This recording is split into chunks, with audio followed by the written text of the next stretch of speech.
Hello, my name is Jason Reichel, and you're listening to Risk Management Brick by Brick. I'm fascinated with people who are helping build and maintain the physical world around us. On each episode of this podcast, we'll dive in with a risk manager, speak to them about how technology plays a role in this process. Our guest for today's episode on Brick by Brick is Anne Grubish, a risk manager at Kraus-Anderson. With over 12 years of experience at KA and over 30 in the field, and has a deep understanding of risk management strategies and has been instrumental in the development and implementation of effective risk management frameworks with KA. Anne is known for her analytical skills, attention to detail, and ability to communicate complex problems. This is a really good interview. She gives very practical advice for the modern risk manager. I really enjoyed my time. Let's get to it. Thank you, Anne, for joining me on Brick by Brick. It's nice to see you. I like to start every episode with a similar question because we all know that the journey to risk management is not the same. How did you end up in that room where you're at today? What's the story? Well, I have a degree in economics and mathematics. I actually started in the banking industry. I worked for 2 different Federal Reserve banks and a small commercial bank in my hometown in Wisconsin. Decided to try my hand at insurance. And so I started with Prudential. And then I got into the property casualty side of life. I was an insurance agent. I've also worked as a customer service rep. And then I spent some time at Travelers Corporation in the underwriting and actuary side. And after that last nasty, I call it economic apocalypse, that started in 2008, 9, 10. I lost my job and I was looking for something else. And I found a smaller role with Kraus-Anderson Construction, who I was familiar with. And so I started as an insurance compliance coordinator. I would look at insurance certs, things like that. And I worked my way up into the current role that I have now and became more of a risk manager, assisting all of our project management team, upper management with managing our subcontractors and their insurance. That's my biggest role, is dealing with that. And that's how I got into it. So from financial to insurance to then working within insurance underwriting, that is a path that I've seen people take to get to where you are. When you ended up in the construction company reviewing those certifications, those COIs, what things do you think are important to make sure you get right about that review process? We have a lot of risk analysts who listen to the podcast, essentially doing that job right now, maybe under a risk manager, a part of a broader team. Maybe they don't even have a risk manager, but they have someone reviewing those COIs. When you think about from where you started to where you are now, what advice do you give to people who are reviewing COIs as their primary function? I want them to understand, first and foremost, what a COI, a certificate of insurance, actually is. It is mostly a document that says this person, this insured, has insurance with these companies, these types of insurance, the basic main 4, general liability, automobile insurance, employer's liability. Everybody likes to call it work comp, but you're actually seeing their employer's liability, and then also an excess umbrella policy. That certificate does not automatically give you any kind of rights or coverages or anything like that. You need to ask for and get some of the endorsements and documents that are part of their policies. So I cannot stress that enough. Some people like to say, oh, well, I'm the certificate holder. Well, unfortunately, that doesn't mean much. It's a mailing address. That's what that is. It doesn't mean squat.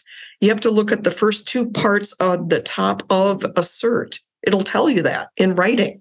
If you translate it in English, it doesn't mean squat. That is something that I cannot stress enough to people who are not knowledgeable about insurance, but just to understand that. How much risk, this is something that I talk about all the time with my team, which is the full packet. Like some people collect just the COI and go, okay, they're compliant with no supporting documentation. So that's one element you're talking about. But how about this camp that exists in risk management, even in the profession that I talk to every day and that you're part of, where they go, COI is not that important because we have it in the contract, so we're covered. Do you feel like collecting that COI and closing that loop is the due diligence of a risk program of that contractual risk transfer to ensure that's Absolutely. happening? Or why not just go, well, it's in the contract, so I don't need to worry about it? I mean, yes, your contract might state that the insured is supposed to carry these, or the subcontractor, whatever, is supposed to carry these coverages. They should have them. It's in there. But if they don't have it, they don't carry it, they don't show proof of that, you don't even know where to begin to, say, file a claim against it if you didn't get a copy. You don't know who their insurance agent is or their broker. You don't know what carrier they're with. You know nothing. You don't even know what their limits are, if it's still in force. You don't know anything. So, yeah, you need that. And then going to so I'm definitely in that camp. I believe that it shows due diligence on the part of the business who is hiring these subcontractors that we do check for this. We do value this. And contractually is one thing, but then actually showing proof that you followed up on that is the second part of it. It's like the handshake and then making sure before someone gets onto a job site that they actually fulfilled their obligation. You could sign a contract saying, I know I need to have this, and then not go get it. And it might not even be malicious in any way, because you can sign a contract and say, I don't have this right now, but I'll get it to do the job, and then never actually go fulfill that obligation. Correct. And so risk managers, a lot of yes, I have the title risk manager, but I do a lot of compliance checking. I like to simplify it and say, okay, no compliance, no money. If you're not in compliance with me, with our system, you're not getting paid as a subcontractor. It is that simple. And I mean things like not just insurance certificates and things, bonds, signed contracts, silly things like that. Yeah, right. I mean, we look for all of it. So that's even an interesting point, because so many people look at it as just COI tracking and not obligation compliance. I mean, what things do we say that you're obligated to provide in order for us to pay you? And I think that drives to a further question, which is how so many people are doing this role in organizations, especially smaller construction companies or property management companies or whatever, who have no real understanding of insurance, right? How much of a risk is that for a business to have someone who with no real insurance experience checking COIs? Like, aren't you taking a lot of liability in that case? They are, because they don't know what they're looking at. They don't understand it. They don't understand the policies behind it, whatever. Even if they get endorsements that I ask for, things like that, they don't know what they mean because they're written in insurance, which we all know is a foreign language. And some of us speak fluent insurance. That's Yeah, right. people like me. I've been in the business 31 years. So I know how to read them, and I translate it into English every day. Taking this back to your original, you said you went to school for mathematics. Do you feel like collecting the COI and making sure you have all those elements is like showing your work, that you have the contract and then is that a dumb metaphor, or is that a metaphor that actually works and sticks through? It's due diligence. It's crossing the T's, dotting the I's. Did they get what we told them to get as far as insurance goes? Does it meet the requirements? And again, I can't stress it enough. If we've got folks out there that are collecting these themselves or whatever, ask for these endorsements. If you want to be the additional insured, you better make sure that they put those endorsements on their policies, because they could even say on a cert, oh yeah, you're covered. And then it never got done. You want the proof. Right. So one of the things that we try to tackle with technology is this idea that COI is a moment in time. And even if you're assuming good intent, people can lie on the COIs. And I think historically people have lied on COIs. But let's pretend that everyone's using good intent. If a job runs 6 months, someone might have insurance day one when they show up on the job site, but may not have it day 100. How are you running compliance checks? Are you running those compliance checks on an ongoing basis to ensure that that information is still accurate? How do you manage that, and what best practices do you recommend? We are asking, and a lot of general contractors will ask for this, to be notified if those policies were to cancel, non-renew, whatever. We want to it's called a third-party notice of cancellation endorsement. I want to see that. I want to be notified. And so I do get those, and I look at them and I babysit them. I stay on top of those. So that is part of the endorsement request. Like, you recommend that you in the endorsement that you're notified. I either want to see it on the cert or show me the endorsement, however the agent wants to roll with that. Because some agents will not put wording in what the section called the description of operations. You're telling me they're going to go to insurance jail or something, federal prison, if they put things on that cert, which isn't true exactly. They can't put things on a cert that aren't true. You can't lie on there. If they have the coverage, you can list it. If they don't have the coverage, don't put it on there. I think that's a simple rule about whatever. We won't get into that. But anyway, so I asked for that. I want to see that. And I also see a lot of the work that Kraus-Anderson does. We call it construction managed. We have clients, and a lot of them are the K through 12 schools, which KA is one of the largest builders of that in the nation. So we manage the jobs for our school districts. They hold the contracts with these workers. We don't, but we help them manage that. I refer to us as the ringleaders of the circus. We make sure the clowns get their work done. So I manage those certs for them, and I look at what the owner wants to see for limits and all that happy stuff.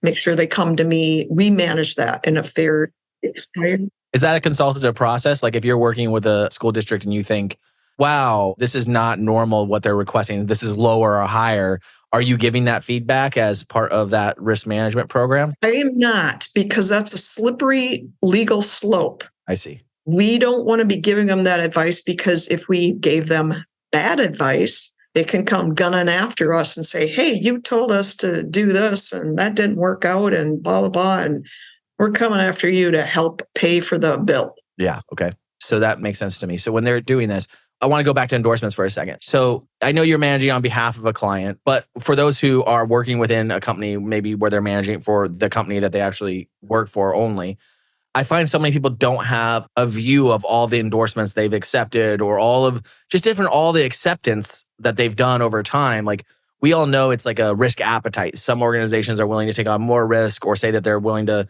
ignore this element of what they required. How do you manage all of those exceptions you've made over time on behalf of a client, or that you recommend that how they might manage it? Right. So as a risk manager, I look at, because again, I'm talking construction here, but we look at what is the subcontractor doing for a living? Are they bringing in window treatments and hanging them up, making it look pretty? Okay, now it's dark, now it's light. What is the probability? Because I'm going back with some of the actuarial time that I spent, cut my teeth on that. What is the probability of a large loss, of a nasty claim based on that? It's probably small.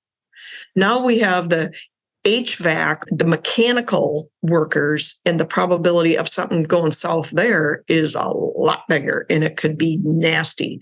So I take a harder stance on making exceptions on, say, the HVAC person as I am Brenda's blinds that is going to, and it's a small contract, it's a couple windows. Yeah, it's not as hefty of requirements in my mind. But I do always work with upper management. They don't let me just say, okay, that one I'll give you a pass, you. I do have to work with management. I advise them on probability of loss, what we think is a low risk, high risk.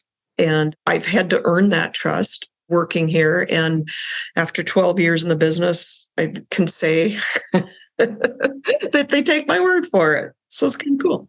Yeah, that's great. So you're talking a lot about these probabilities and all these other elements. Mm-hmm. How does technology play a role in your job now versus maybe even 12 years ago when you started? What is the role of technology, and where did you want to see that technology landscape evolve as it relates to COI tracking, as it relates to broader risk management category? Where do you feel like we're anemic, and where do you feel like we're headed in the right direction? Well, I'll throw this at you. When I started with Kraus 12 years ago, all the certificates were on paper, and they were filing them on paper. And I had just an Excel spreadsheet that kind of helped track it. And I came from agency side, whatever, and hey, we're going to get you into the 21st century here.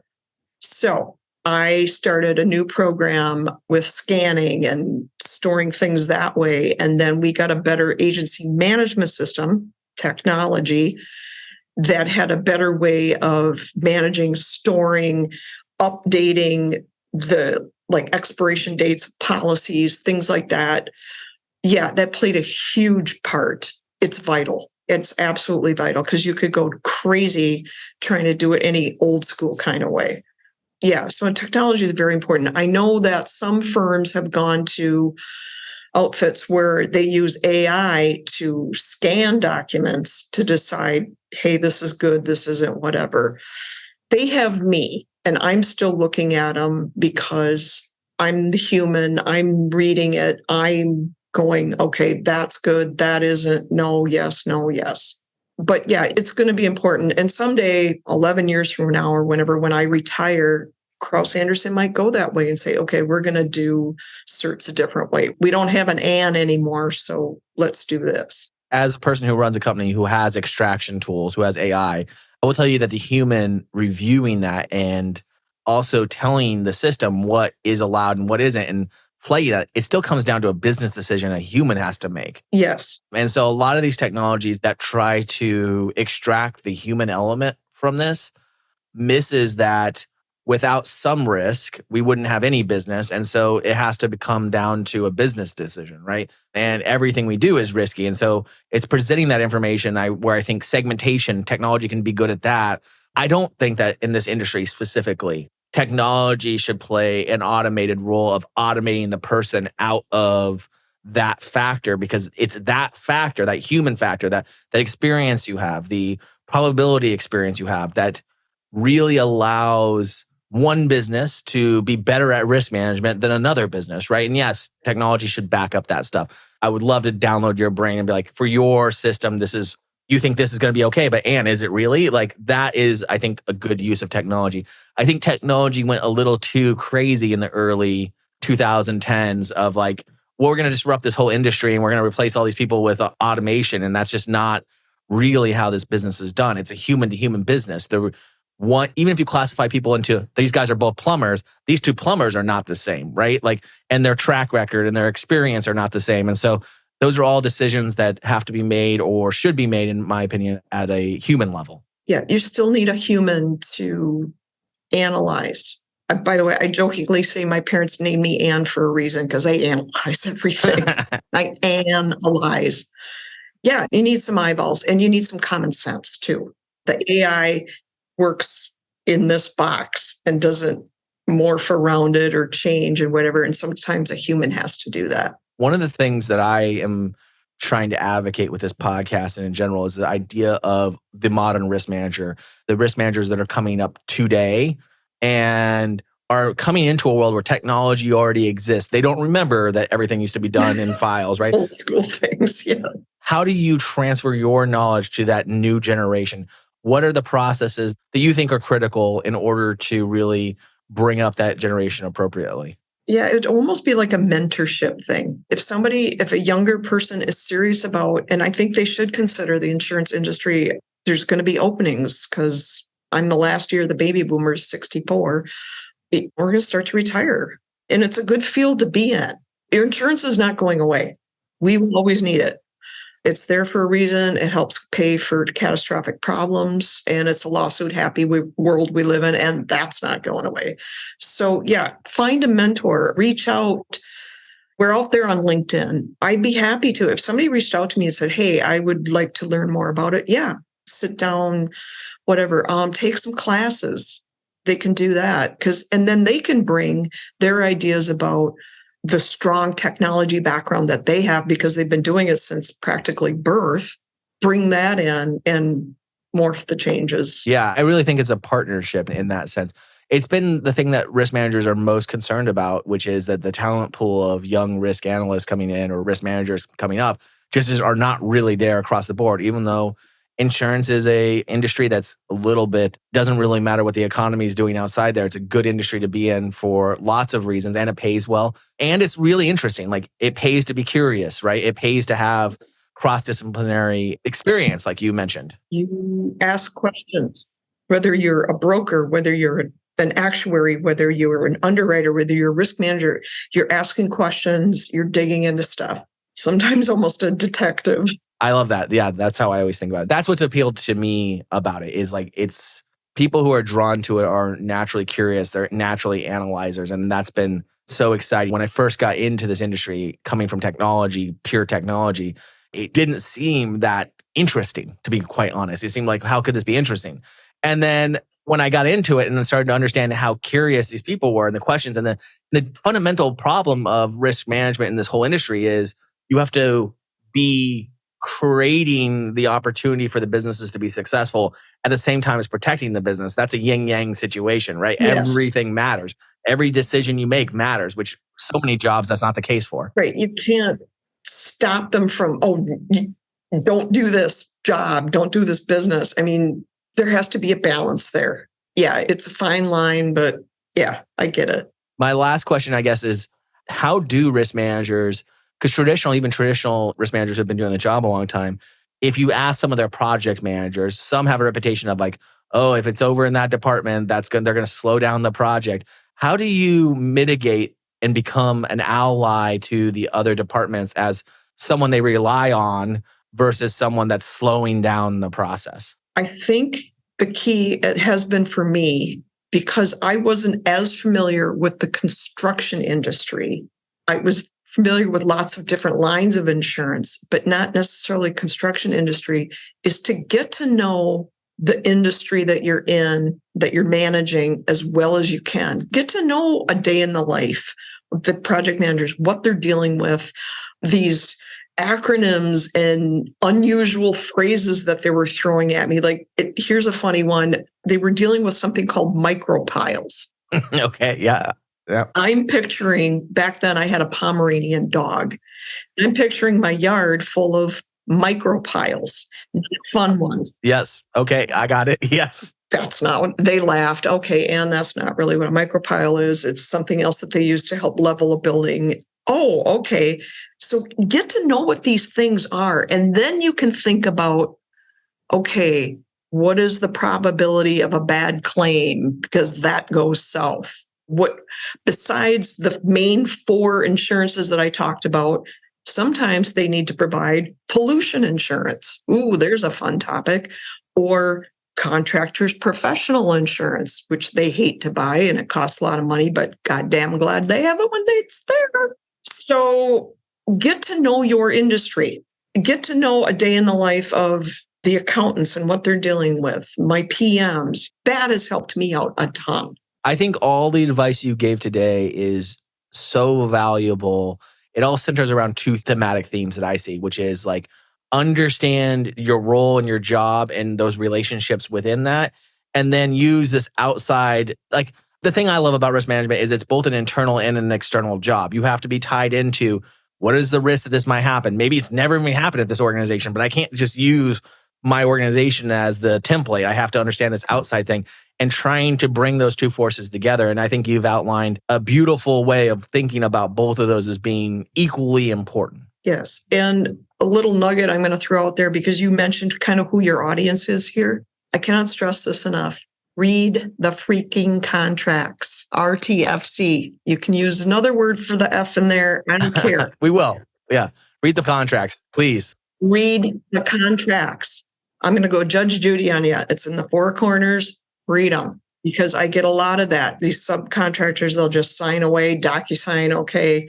And then I'm the angel of death that tells them, hey, guess what? I need this, and you didn't supply it. It might cost you more money, and yeah. Well, thank you, Angel of Death, for joining me on Brick by Brick. And I hope to see you around soon. So thank you for joining me. I really do appreciate it. Hey, thanks for having me. I appreciate this. Risk Management Brick by Brick is brought to you by TrustLayer. Find out how TrustLayer manages risk so that the people can build the physical world around us. Head over to trustlayer.io. And then make sure to subscribe to Risk Management Brick by Brick on Apple Podcasts, Spotify, or wherever you get your podcasts. On behalf of the TrustLayer team, thank you for listening.